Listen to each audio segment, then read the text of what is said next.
Magandang araw mga kabugis. Ako muli si Lito at welcome kayo sa akin channel, Marianes Garden.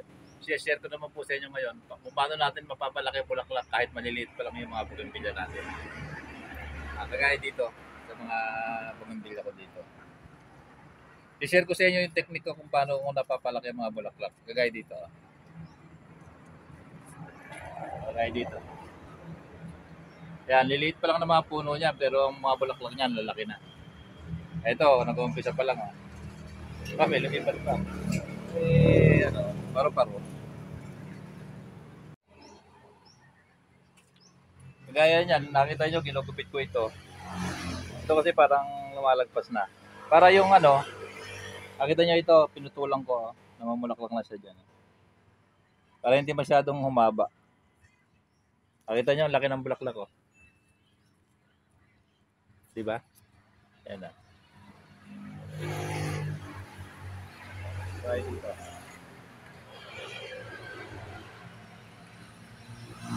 Ganda ng bulaklak niya, diba?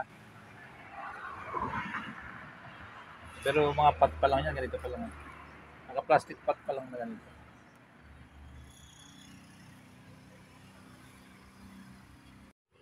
Nakita nyo ito, yung puti. Ayan. Ang dami mga lumalabas na bulaklak kasi na-triman dito.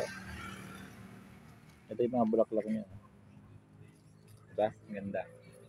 Ito, maliliit pa lang. Ayan, ganda na yung mga bulaklak. Nabunuhan ko lang siya ng gugupitan. Kagaya dito, ang dami Yung una-una dito, ang inabono ko dito, yung medyo maliliit pa lang, hindi ko pa pinabubulaklak masyado. Nabunuhan ko ng sulfate. Ay medyo lumalaki na. Pwede na siyang pabulaklakin kagaya dito. Ito medyo malaki-laki na. Nilagyan ko na siya ng triple 14. Pero once a month lang paglalagay.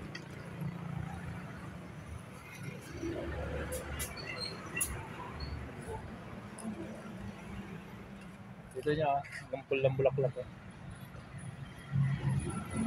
Ito, dami Kuha niya natin. Nakita niyo. Kasi natriman dito. Nakita niyo ang bulaklak. Diba ang ganda? Talong yellow.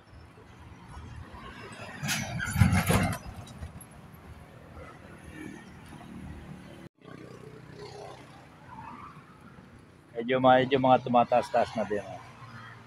Pabisan kasi nagkukulang din ako sa trim pero dapat matriman. Ito humaba din ito. Diba? Di pa tayo dito sa kabila.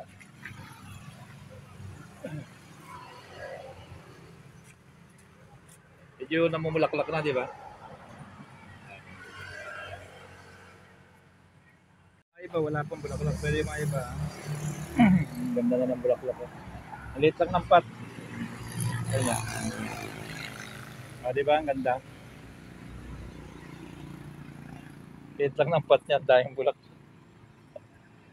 Ito, punong-puno. Sulit, di ba? Pagka ganito mga bougainvillea natin.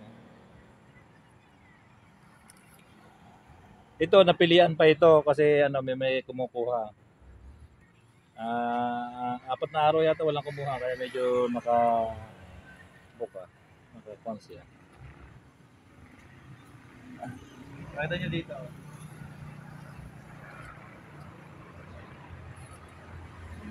Ganda rin ng bulaklak.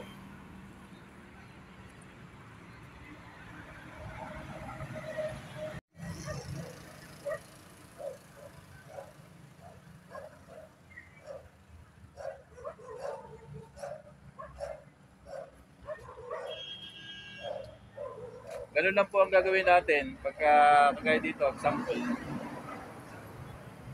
Ito, nabunuhan ko ng triple 40, napansin nyo. Ang daming bulaklak, di ba? Pero naputulan siya. Ayan na, mga pinutol ko dito. Dito, naputulan din dito. Ngayon lang may tips ko sa inyo, masabi ko sa inyo. Pero ito na, daming bulaklak. May gaya dito. Pinagtabi-tabi ko dito. Ganda nito. Pangalan. Ganito talaga yung munduring, paiba-ibang kulay niya. Minsan hindi ganito. Minsan ganito naman. Paiba-iba, di ba? Ito kasi mga ganito, ano ito? Wahid Alicia. Ito kasi ganito, bridal white, sabi ko nga kanina. Dito yung yellow, medyo lumalaylay itong mga yellow kasi. Ito yung mga Linda yellow natin talaga medyo lumalaylay siya. Ayan. Kasi ano, medyo payat yung mga sa kanya. Ito isang trim pa para tumayo.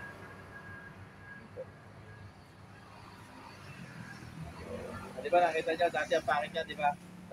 Ayan, namumulak-lak na ngayon. Dahil pa nabawas dito, kasi mayroong kumuha. Yun lang ang maititips ko sa inyo. Basta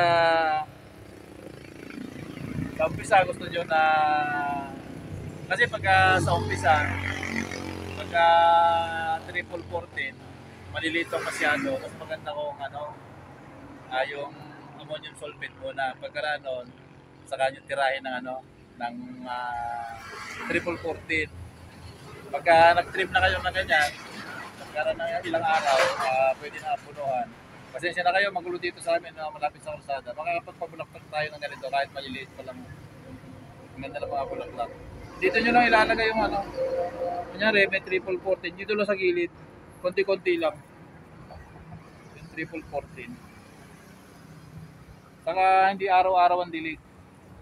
Tuwing kalawang araw, magdidilig. Nakita nyo, dry na dry yung lupa niya. Pero ang ganda naman ng bulaklak. Diba? Ito, maganda rin ito. Kaya lang yan.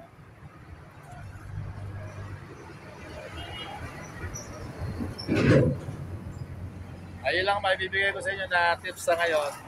Kasi naipakita ko lang dito sa may... Natutuwa lang ako ipakita sa inyo dito na medyo namumulaklak na yung mga malinis pinabagong media. Yung mga baguhan pa lang sa channel ko, pag nagustuhan yung video ko ito, please like, share, and subscribe. At yung nga pala mga tatihan niya pala, shoutout yan yung lahat, lalo yung mga mahiling mag-like, saka yung mga nagko-comment sa akin. Sa susunod na lang ako mag-shoutout sa inyo. Hindi ko na-ilista yung mga pangalan nyo eh. Sa susunod na video ko, lahat ng magko-comment dito sa video ko na to, saka yung magla-like. Kasi kailangan ng like natin eh, para may... Kasi masaya ka pag marami nagla-like. Lalo kung ganito na nagko-content ka, gumagawa ka ng mga video. Kasi parang gusto nila. Siyempre, parang masaya ka na pagka ganun. Kasi pagka walang likes, parang nakakalungkot, di ba? Bukas, magko-content na naman tayo. Araw-arawi pa na pagko-content ngayon kasi medyo namumulaklak na yung mga bumibili ko. Nakakatuwa. Ganun na lang.